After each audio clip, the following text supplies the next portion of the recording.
bila panggilan haji tuan-puan? Moga-moga Allah permudahkan.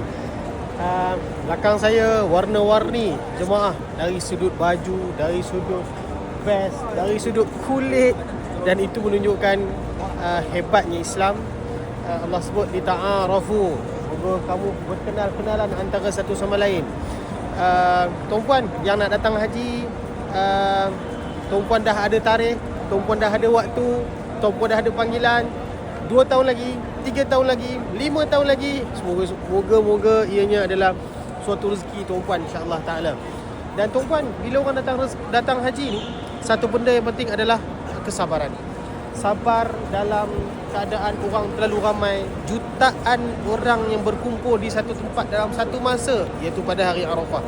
Mula 1 Zulhijjah sampai 8 Zulhijjah, hampir 90% semua jemaah-jemaah haji akan berkumpul di Mekah. Maka pada waktu itu semuanya akan diuji. Diuji dengan kesesakan, diuji dengan solatnya, nak solat susah, nak masuk masjidnya susah, diuji sewaktu nak tawaf susah, diuji dengan pelbagai ujian. Sebab tu kita kena ingat, Allah sebut dalam Al-Quran, innama yuwaffas sabiruna ajrahum bighairi hisab. Allah beri orang yang bersabar pahala mereka yang bersabar bighairi hisab, tanpa dugaan, tanpa perhitungan, maafkan saya.